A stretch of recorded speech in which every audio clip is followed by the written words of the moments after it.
Hi friend, welcome back to my YouTube channel. ಕಡಲೆಬೇಳೆ, ಉದ್ದಿನಬೇಳೆ, ಜೀರಿಗೆ ಹಾಕಿ ನಾನು ಫ್ರೈ ಮಾಡ್ಕೊಂಡಿದ್ದೀನಿ.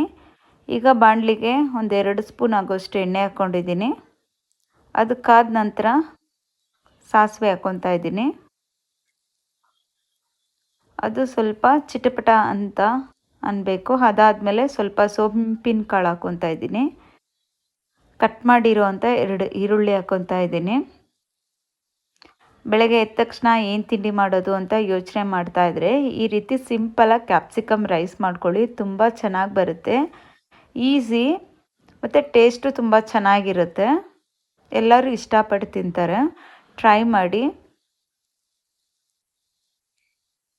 ಈರುಳ್ಳಿ ಚೆನ್ನಾಗಿ ಸ್ವಲ್ಪ ಫ್ರೈ ಮಾಡಿಕೊಂಡು ಅದಕ್ಕೆ ಕರಿಬೇವು ಹಾಕ್ಕೊತಾ ಇದ್ದೀನಿ.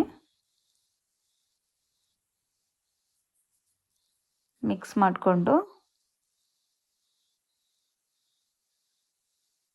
ನಾನು ಕಡಲೆಬೇಳೆ, ಕಡಲೆಬೀಜ, ಉದ್ದಿನಬೇಳೆ, ಜೀರಿಗೆ ಎಲ್ಲ ಫ್ರೈ ಮಾಡಿಕೊಂಡು ಡ್ರೈ ರೋಸ್ಟ್ ಮಾಡಿಕೊಂಡು ಅದನ್ನು ಪುಡಿ ಮಾಡಿ ಇಟ್ಕೊಂಡಿದ್ದೀನಿ.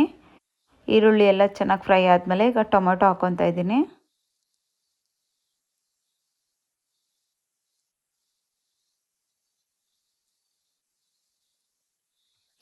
ಟೊಮೆಟೊ ಸ್ವಲ್ಪ ಮೆತ್ತಗಾಗಬೇಕು, ಚೆನ್ನಾಗಿ ಫ್ರೈ ಆಗಬೇಕು.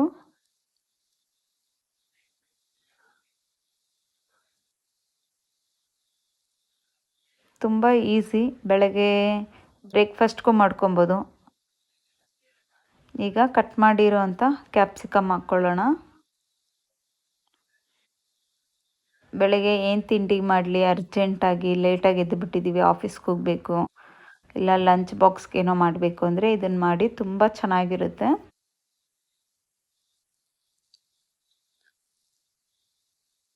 ಈಗ ಇದು ಸ್ವಲ್ಪ ಲೈಟಾಗಿ ಫ್ರೈ ಮಾಡ್ಕೊಬೇಕು.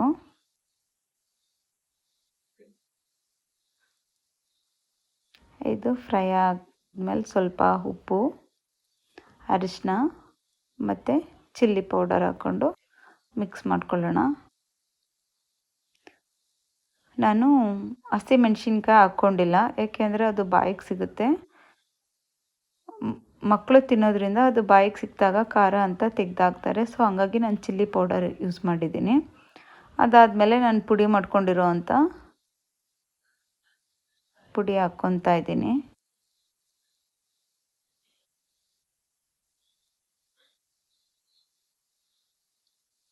ಅದನ್ನು ಆಲ್ರೆಡಿ ಡ್ರೈ ರೋಸ್ಟ್ ಮಾಡಿರೋದ್ರಿಂದ ಲೈಟಾಗಿ ಸ್ವಲ್ಪ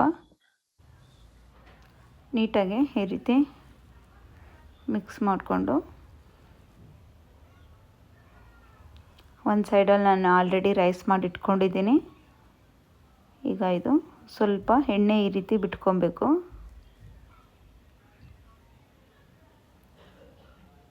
ಹಾಗೆ ಉಪ್ಪು ಖಾರ ಚೆಕ್ ಮಾಡಿಕೊಂಡು ನೀವು ಅಡ್ಜಸ್ಟ್ ಮಾಡ್ಕೊಬೋದು. ಈಗ ನಾನು ರೈಸ್ ಮಿಕ್ಸ್ ಮಾಡ್ಕೊತೀನಿ. ಸ್ವಲ್ಪ ಕೊತ್ತಂಬರಿ ಹಾಕ್ಕೊಂಡು ಈಗ ನೀಟಾಗಿ ಮಿಕ್ಸ್ ಮಾಡೋಣ. ಟೇಸ್ಟ್ ಮಾತ್ರ ತುಂಬ ಚೆನ್ನಾಗಿರುತ್ತೆ, ಟ್ರೈ ಮಾಡಿ. ಎಲ್ಲರಿಗೂ ಕೂಡ ಇಷ್ಟ ಆಗುತ್ತೆ.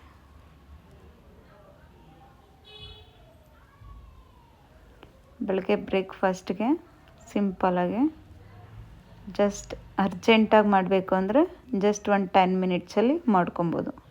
ನೋಡ್ಬೋದು ಎಷ್ಟು ಚೆನ್ನಾಗಿ ಬಂದಿದೆ ಅಂತ. ನೋಡೋಕ್ಕೆ ಎಷ್ಟು ಚೆನ್ನಾಗಿ ಕಾಣ್ತಾ ಇದೆ, ಅದೇ ರೀತಿ ತಿನ್ನೋಕ್ಕೂ ಕೂಡ ತುಂಬ ಟೇಸ್ಟಿಯಾಗಿರುತ್ತೆ. ಕಡಲೆಬೇಳೆ ಅದೆಲ್ಲ ಹುರಿದಿರ್ತೀವಲ್ಲ, ಅದ್ರ ಘಮ ತುಂಬ ಚೆನ್ನಾಗಿ ಬರ್ತಾ ಇರುತ್ತೆ.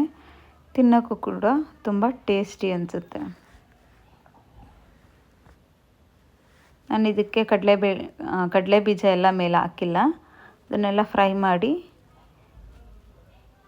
ಪುಡಿ ಮಾಡ್ಕೊಂಡಿದ್ದೀವಲ್ಲ, ಅದ್ರ ಸ್ಮೆಲ್ ತುಂಬ ಚೆನ್ನಾಗಿರುತ್ತೆ. ಬೇಕಾದರೆ ನೀವು ಅದಕ್ಕೆ ಹುರಿದ್ಬಿಟ್ಟು ಕೂಡ ಹಾಕ್ಕೊಬೋದು, ಹಾಗೆ ಮೇಲೆ ಚಿತ್ರಾನ್ನಕ್ಕೆ ಹಾಕ್ಕೊಳ್ಳೋ ರೀತಿ. ಬಟ್ ಈ ರೀತಿ ತುಂಬ ಚೆನ್ನಾಗಿರುತ್ತೆ. ಒಂದು ಸರಿ ಟ್ರೈ ಮಾಡಿ, ಇಷ್ಟ ಆಯಿತು ಅಂದರೆ ಕಮೆಂಟ್ ಮಾಡಿ. ಈ ವಿಡಿಯೋ ನೋಡಿದ್ದಕ್ಕೆ ಎಲ್ಲರಿಗೂ ಧನ್ಯವಾದಗಳು. Thank you for watching. Lots of love. ಮತ್ತೆ ಇನ್ನೊಂದು ವಿಡಿಯೋದಲ್ಲಿ ಸಿಗೋಣ. ಅಲ್ಲಿವರೆಗೂ ಟಾಟಾ ಬಾಯ್ ಬಾಯ್. ಮತ್ತೆ ನೆಕ್ಸ್ಟ್ ವಿಡಿಯೋದಲ್ಲಿ ಸಿಗೋಣ.